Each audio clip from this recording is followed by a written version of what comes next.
Are your favorite music content creators shilling for generative AI platforms? Well, today I'm going to be reacting to a popular music engineer here on YouTube named Colt, speaking about an offer he received, some of the ethics around it, and what it means for you as a viewer and music creator. Make sure you stay tuned to the very end of this video because there's a lot of important information that you're going to need as you continue to consume this type of information online. So without further ado, let's get into it. One of the largest AI music creation softwares offered me a ton of money to sponsor content, for me to make videos promoting them. I turned it down because I don't believe in that, first of all, and there are some massive problems with AI music creation for our industry that I'm not hearing a lot of people talk about. So today we're gonna dig into all of it. Now, this is not my first video on AI music. In fact, I believe this is my third or fourth. And what I have learned from the comment section is that the majority of people, at least that are willing to comment on a YouTube video, think that the music industry is absolutely doomed. Now, I discussed in a previous video that I used to think this, that I came away from this thinking that we're all gonna be just okay, but I've continued to dig on this, and I think what's really important is that we look at history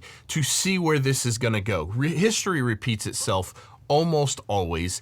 Yes, even in the case of AI that hasn't existed before in history. So today I want to walk you through a couple historical changes in technology that I think are really good indications, both good and bad, for what AI is going to do to the music industry. And then we're going to talk about some problems with copyright within the music, AI music situation. I'm just not hearing a lot of people talk about it. It's a real problem. There are three examples in history, some of them a little while ago, some of them very recent, that I think are really good examples for what AI is going to do to the music industry. So I want to explain these three things to you. Some of this stuff makes me feel positive about AI, some of it makes me feel negative about AI, but we're going to dig into all of it. The first example is watches. I'm super into watches. I'm into mechanical watches. I'm into Swiss watches. I wear an Apple Watch most of the time today because it's a good fitness and sleep tracker for me. Now, the mechanical watch market, this means watches that are made with little gears that you have to wind up or that automatically wind. Watches like Rolexes and other watches that are less expensive than Rolexes but still mechanical like a Rolex. The vast majority of these are made in Switzerland. They all have a little text under them that says Swiss made, and this is the standard for mechanical watchmaking. When the Apple Watch first came out, there was all this rhetoric about how the Swiss watch market was just doomed. It was going to be absolutely decimated. That this was so much more useful than a mechanical watch at a cheaper price point that people would just stop buying Swiss watches and wear Apple Watches instead. Okay, I think I'm understanding where he's going for this particular point. With the distinction, we have the people who like the Swiss watches, so maybe more so people who like real music experiences, like going out to concerts, clubs, live venues, collecting vinyl, having the real authentic thing, the real physical in-person type of interaction with music. Then we have the digital. We have things like streaming. We have things like AI recording artists get more and more popular. And really, we're going to have two camps who are going to experience the technology in different ways. So that's at least where I think he's going with this point. I'm going to allow him to continue to slam dunk his point on this technological change. Let's get back into the video. What actually happened is very interesting. Both pros and cons of this. What happened is that inexpensive mechanical watches stopped being sold as well. Because if you're gonna pay $1,000 for a mechanical watch, a lot of people would rather pay $1,000 for an Apple Watch that does infinitely more things. But the higher end watches, the nice watches like Rolex and those around, plus above and below Rolex, actually went up. The total revenue spent on Swiss watches actually went up. And it's because so many people started wearing watches that had never worn watches before. They were not used to wearing something on their wrist. They bought an Apple Watch for the functionality, how it incorporated into their daily life. And then after a while, they were like, I like this watch. I kind of like wearing a watch. What's a nice watch? Let's look at some nice watches. And so it's a really interesting situation where the premium watches started selling in higher numbers, much more revenue, and the overall Swiss watch market grew significantly financially.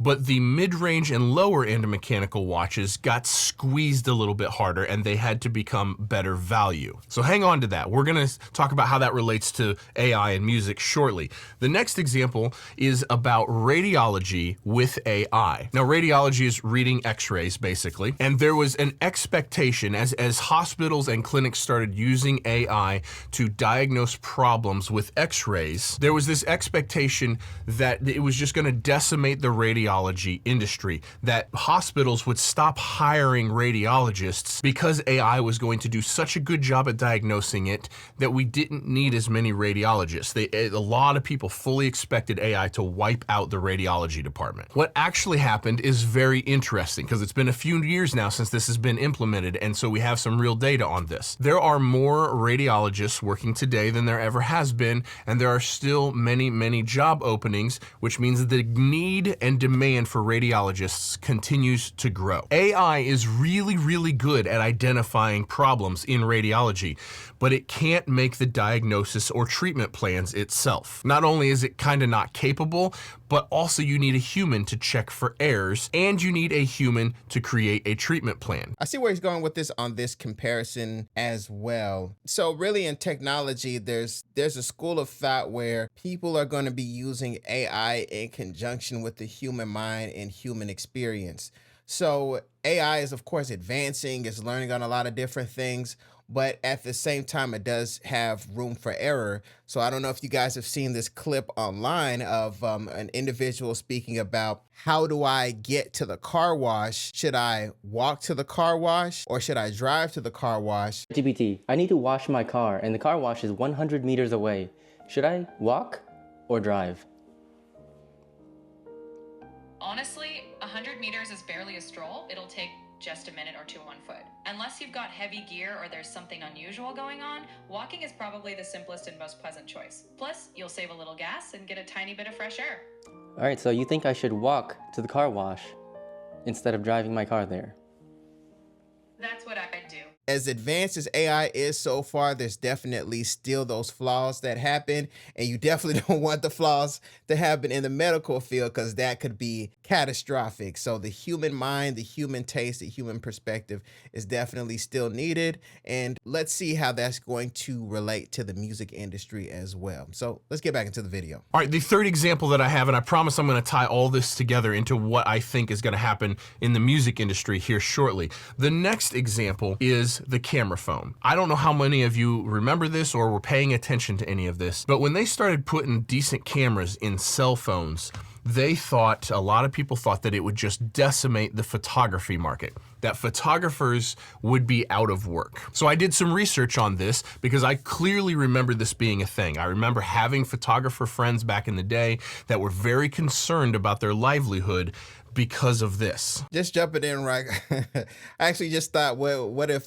some people actually use their iPhone to do wedding photography? That would be kind of raggedy. You know, it's your wedding day, you're finally getting your pictures done, and then, you know, the wedding photographer just whips out their iPhone. You know, I'm sure you can get some real good quality, you know, especially if you got some good lighting, but that thought was just kind of funny to me just to think about. But let's get back into the video. So I did some digging on these numbers, and it turns out there are more photographers working professionally full-time today than there ever have been in all of history. But it's not quite that cut and dried. This technology going in everyone's cell phone, and the fact that it keeps getting so much better with every release of every phone, Apple or Android, what actually happened is a lot of low-level photographers that weren't really that talented, that didn't really create that special of images, those people had a real hard time making a living. But as a whole, it did not take jobs away from photographers. There are as many or more photographers now than there ever have been. So again, the bottom end of photographers, the least talented, the least competent, the least hardworking, that section, that segment of photographers got squeezed, and it became much more difficult to make a living doing that, because this produces fantastic images. And so photographers as a whole had to level up. They had to get better at composition, at lighting, at location scouting. They had to know their camera better and how to operate it better, and how to, they had to get better at conveying emotion through an image. Because if you can't do any of that, then this is just as good. So after looking at a bunch of different examples of how technology affected these whole bunch of different career fields, because I looked at a dozen different career fields, and these are the ones that I think are most relatable to what probably will happen with music, where technology disrupted a thing, but how it affected it, I think, is pretty close to music. So let's dig in to music now, and then we're gonna talk about the real problem with copyright that AI music has, because I'm not hearing a lot of people talk about that either. Okay, so how I think this is going to affect the music industry. Now, in a previous video on AI music, I discussed AI mastering, like Landar, these services that you just load your mix in, and you listen to a couple different sound profiles, and you print, and it's significantly cheaper than hiring a mastering engineer, and it actually does a good job, and how that didn't steal mastering jobs from anyone. I know zero mastering engineers that had to quit mastering because they weren't making enough money, because a service like Landar took enough business from them that they stopped being able to make a living. It's not a thing that happened. What happened in that mastering situation is those people that used a service like Landar to master, they were never going to hire a real mastering engineer anyway. It wasn't part of the demographic or of the pool of people that would have ever paid money for a real mastering engineer. So it didn't steal work from them. All it did was bring new people into music creation. I think AI is going to be similar. These AI music creation platforms, these DAWs that are fully integrated DAWs that can create stems from scratch. I don't think the people that are using that, they were never gonna be my clients anyway. What I think is gonna happen is it's going to get a whole bunch of people into creating music that would have never hired someone like me or like you, and they're gonna create music that way for however long, maybe throughout their entire lives, but a percentage of those people is going to be like, okay, I've done this thing, I've made 30 songs like this, and it's cool, it's not really exactly what I want. What does a real producer do? Okay, that's an interesting point that he's making. You know, I definitely see quite a few hobbyists using platforms like Suno to create music. Some people who just aren't able to hire producers, or, you know, just tired of getting a bunch of tight beats and never really getting things to the finish line. They're using platforms like Suno to kind of emulate the experience of creating real music at a, you know, shoestring budgets, whatever the monthly fee on Suno is. At the same time, there are still those people in the industry, people that I may have spoken to as well, who use platforms like Suno, and then they chop up the samples, they use Suno to, you know, swap out a bass line or swap out a melody, and then they're gonna just straight up leave it in as opposed to taking it out. I've had other producers tell me to take it out and, you know, use it as inspiration, but there's also going to be that camp that actually likes how it sounds and likes how it feels so much they're going to leave it in. So I think it's important to really separate the use of generative AI in the camp of hobbyists, and then also in the camp of real music professionals who are still going to use it.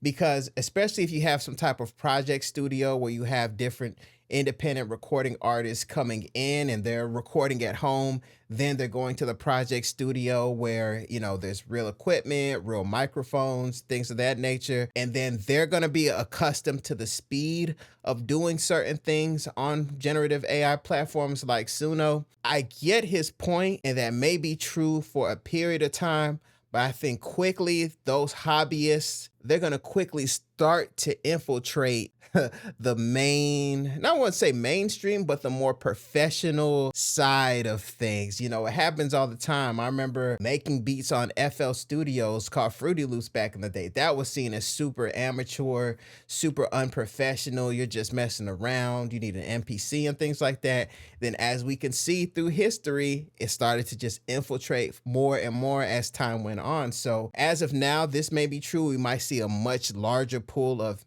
hobbyists, but I think sooner than later, those people are going to start to float in to the real studios and get real songs out there. And they may not really even have a background in music like that, you know? They might just be in it all for the money, and who's really gonna stop them, you know? Let's get back into the video. What does a real producer do? What does a real mix engineer do? Let's find out. What I think is gonna happen is a small percentage, not even a big percentage, but a small percentage of all of those people using AI to create music. I think a small percentage of those are eventually gonna go, what's a real human do for me? And they're gonna test it out, and that's gonna create more work for us. I also think very few established artists, like the ones that I work with, are ever going to stop using producers and mixers and use AI. They might use it as a tool to help them flesh out ideas. They're never going to replace someone like me with AI. I want to add to that a little bit. You know, there was the phase of recording artists getting the inbox and recording their own songs at home using Pro Tools. And now artists are using Logic and all these different DAWs that are super readily accessible, and microphones are more and more affordable. We can get higher quality recordings at home for relatively cheap. But at the end of the day, you know, it definitely affected a lot of studios, but it's not totally gone. There's a lot of artists out there who have the ability to record themselves at home, who opt to maybe do demos at home, but they want to get into the studio. They want to hang out with their friends, and all the engineers out there, they actually want to hang out with you. It may not seem like it sometimes, you know, they might get frustrated with you sometimes, you're not moving quickly enough, but at the end of the day, there's a lot, and I mean a lot of recording artists who simply just want to get beats, get into the studio with a couple friends, listen to some music, do little Instagram clips, and you know, that's it. It's just, that's the thing that they like to do, is how they have fun. It's almost like playing video games with some friends. It's an escape from the real world, and that's something I actually picked up on personally. But let's go ahead and get back into the video. They might use it as a tool to help them flesh out ideas. They're never going to replace someone like me with AI. Now, just like the cell phone photography market though, I think that lower mid-range, like bottom end of producer mixers to low mid-range, or maybe even up to mid-range, that's gonna get tough. That's gonna get real tough, because if you are a producer or a mixer who is not creating special results, if you're just creating generic stuff that can be replaced with AI, then you're gonna be replaced with AI. Just like with the photography example, getting good with lighting and with composition and with conveying emotion, learning how to create special images with a camera so that way this doesn't replace you. It's the same situation, I think. Yes, and this gets into a couple of thoughts that I had about type beat producers who post their beats on YouTube. You know, previously, as AI just started to come through and I started to hear little bits and pieces here and there, I really thought that type beat producers are really going to be in danger, because AI can scrape the net, get their stuff, and then recording artists, instead of paying you for your leases online, they could just generate things themselves. But what I'm noticing is that type beat producers, a lot of you guys are actually crafting and creating the sound of different recording artists around the world. So they could possibly get something close to what you do from maybe another producer, or possibly just dragging and dropping a bunch of different loops together and trying to make their own beat, but they like something about what you do. There's something about your taste that you do as a producer that they want to keep coming back to. Maybe it's a certain something that you do to your bass. Maybe it's a certain something that you do to your overall mix that just, it hits them right here. It gives them the stank face. It's a certain swing that you do to your music that AI could possibly get close to, but it doesn't quite hit the bullseye. So all my type beat producers out there, please make sure you're collecting emails. Make sure you're following up with the different recording artists, because they really want you. Let's get back into the video. So yes, I do think AI is going to create a whole bunch of new customers for us. I also think the bottom end of the industry is going to get squeezed out. And I think we're already seeing this in the jingle market. First of all, there used to be jingle houses for like music that would get played on commercials. Like you saw a Coca-Cola commercial and there was music playing in the background. That came from a jingle house. Coca-Cola would call this jingle house and they'd be like, hey, we need this vibe of a piece of music this long. And then they would submit ideas. They'd go to their bunch of writers and a bunch of writers would cram out a bunch of different musical ideas. Then they would send them to Coca-Cola. Coca-Cola would pick their favorite one. They would refine it. And then that would be the music used on the commercial. That's over. I think AI is going to scrap that because I think that, and I don't mean to offend anyone when I say this, I think that's exactly what I'm talking about when I talk about low-level generic results. There's nothing special about the music that's played behind narration on a TV commercial. There's just not, in most cases. And so this is the perfect opportunity to just use AI music. And so I do think we are going to see maybe the decimation of that market of sync music libraries. Yeah, that's unfortunately true. You know, I did a reaction to another very popular content creator in the music production space. He mentioned that some people that he knows that work in sync actually lost their job, which is of course unfortunate. And for me, I've gotten a lot of placements in sync and that sucks because, you know, those same opportunities that I got, unfortunately, are going to be taken over by AI. On top of that, also, when I was editing some of my videos, I actually noticed that some of the stock music already is actually AI music. I was listening to some of the vocals. I was like, what is that? You know, and I was like, man, this is AI. Even if you're trying to have some little background music for your videos, do a couple little cool cuts, man, AI is already infiltrating the stock/sync music game. So, you know, it's to be expected, but it's unfortunate that it's happening. But let's get back into the video. Because most sync music is just incredibly generic. It's incredibly vague. It's meant to be as versatile as possible so it can be used on as many different situations or as many different commercials as possible. Like by definition, it is not special. Now, that's not to say that writing a theme song like the McDonald's, a da-da-da-da-da, like that whole thing is probably still going to be heavily relied on people to create those super iconic jingles, but just music behind commercials, I think that's over. But that leads me on to the biggest problem with this AI music thing that I'm not hearing people talk about, and that is copyright. The same platform that offered me a bunch of money to sponsor me,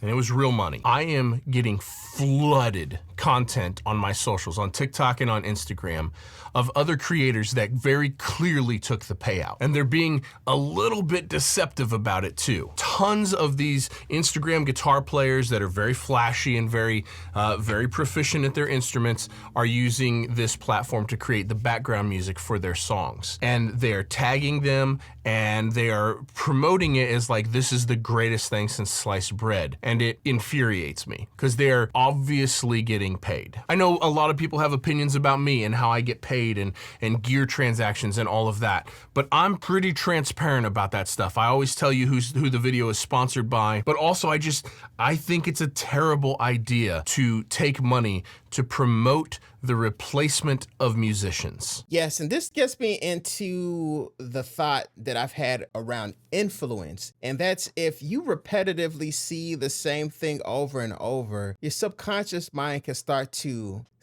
whittle away some of the resistance, especially if you're dealing in music, especially commercially. You guys are working with recording artists, maybe even indie recording artists who are releasing music commercially, and then you see someone that you know, like, and trust on your feed consistently showing something and how it can make your life easier. And, you know, just go ahead and try this product out. I promise it's good. I promise it's safe. Doesn't it sound good? Doesn't it feel good? Don't you want your music to sound like that? All you got to do is click that button. And, you know, before you know it, you're using this platform. And as we've seen from some of the top music attorney videos, I've done some reactions on it. You know, if you use these platforms and the copyrighted material is used and it's found out that you use somebody else's work, the onus is on you. You're responsible. If a lawsuit happens, it's coming on you. It's not going to Suno. It's not going to any other type of platform that's similar. It's going to go to you. And, you could be upset at the content creator who pushed it on you. But unfortunately, the legal side of it, they write into the terms and conditions that they're indemnifying themselves, meaning they're pushing it onto you. They're not taking responsibility. And, that's the unfortunate thing. And I think about not really producers and music creators around my age, but especially younger producers who, might be more easily influenced. And also maybe even producers around my age and Colt's age who have all this pressure going on between, real life responsibilities, outputs that are needed from the different type of people that we work with. Then it's like, hey, these deadlines are needed. You're noodling around on this bass line. You're noodling around on this, this guitar riff. You're waiting for your session musician. I work with session musicians, waiting for all this to come back to you when, this little video clip that you're seeing is saying, type this in, bam, sounds good. Go ahead, go with it, So we got to be real careful on the things that are influencing us and the type of consequences that go along with it. It's real tricky. It's very tricky, I'm telling you. So just always remember what's important to you and always understand the risks that come with using these different type of platforms. But let's go ahead and get back into the video. And I find it really ironic that a guitar player, for instance, is so eager to take money to promote the replacement of musicians like themselves. Like that's a bummer. Like that just doesn't work for me morally or ethically. See, the biggest problem with this is you cannot copyright AI written music. This is a precedent that has already went to court and it has already been settled. A musical work that is 100% created by AI, no one owns the rights to. So even if you take that music and you put it out, anyone can just steal that music, steal that song, and use it for whatever they want, and you have absolutely no recourse to it. And it's for this reason that we're seeing things here in Nashville change pretty radically already, where there's all sorts of stories about like music publishers wanting records of you actually writing the song. They want time-stamped sessions of like when you created the vocal melody and when you created the lyrics, so that way they know that you actually created it as a songwriter, so that way they know they can actually copyright it and protect it from being used by other people. And it turns into a little bit of a gray area, because if you prompt an AI with your own lyrics,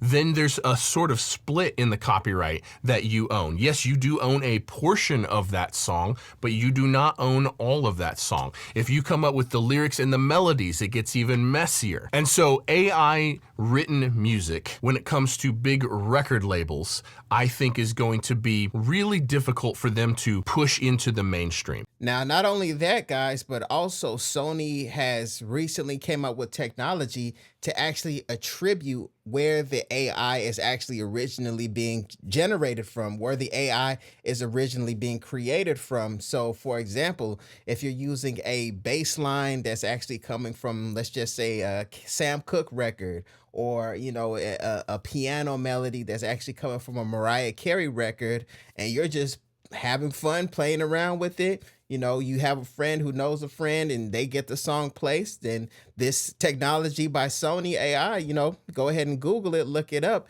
It's going to say, hey, that little piano part, that's like 70% of that Mariah Carey song. So, now you're in even bigger trouble, because you thought it was all good because your favorite content creator said it was. And now, your reputation is damaged and people around you are looking at you kind of funny, like what's going on. So, it's important to be transparent. If you are going to use AI, somebody asks you, did you use any AI? And you say no, and then Sony technology catches it, then, you kind of SOL, guys. So, of course, this is tricky territory.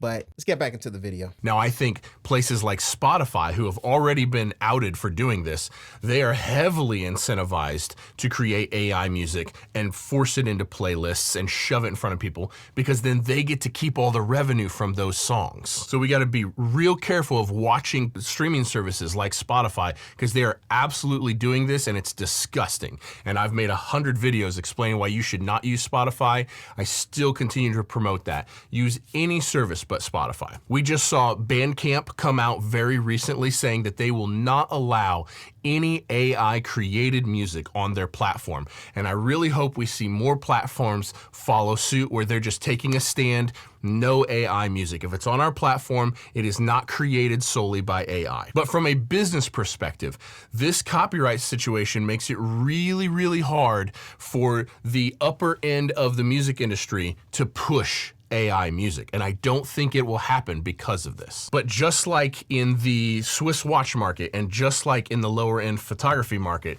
the bottom half is probably gonna get squeezed. But I look at this as an opportunity for all of us to create special emotional works of art, because that's the thing that AI is not going to be good at. If you are just a person who just records bands and you don't really care and you just funnel bands through and they just come in and they record their music and you put it out and it just is what it is, those are the people that are gonna get bit first. If you are a person like me who deeply cares about the music you are creating and you are doing everything in your power to make it as special of a song as possible on every single song, you're gonna be safe. That's an interesting point. I would more so say, instead of using the word emotional, I would say more unique, something that's a twist in a way that we really haven't heard before. So for example, the first thing that I thought of was that wave of music that came out with like OG Macko, RIP to OG Macko, out here in Atlanta, that type of music that, bitch, you guessed it. That type of music, I was like, what is this? When as soon as I heard it, I'm like, what? I didn't quite understand it, but I was like, I know I like it, So you're making the style of music that is very difficult for AI to really comprehend on its own because it's such a unique angle of hip hop music, So I think things like that counterculture, that underground style of music, people just messing around and just coming up with something different, like the origins of hip hop in general. You're making something that's just so unique, so underground, so wrapped up in culture and feeling that, it's hard to really replicate because, it's just such a unique angle in music creation. And I think that's going to be even more important. I think it's going to be important to protect that. So all my people out there making music, especially the younger people coming up with the new styles of music, make sure you're cultivating your fan base and make sure you have an email list so you can instantly get to your fans without any type of middleman. So let me know what you guys think. How do you think AI is going to impact the music game when it comes to copyright, man? It's such a crazy landscape right now, filled with a whole bunch of landmines. You step on the wrong thing, can totally mess up your reputation. What do you think about it right now? What are some different strategies you have when it comes to incorporating AI into your music, especially if you're a producer, creative in general, who's releasing music and is actually, generating money? So let me know what you guys think in the comments. I hope you enjoyed this video. If you did, make sure you hit like and subscribe. My name is Desmond A, and I'll be back with more great videos. Peace. Wait, before you go, make sure you go to DesmondASounds.com where you can get free FL Studio patcher plugins, free loops, free guides, everything you need to level up your music production. Once again, go to DesmondASounds.com or click the link in the description. Go there now and totally transform your music production.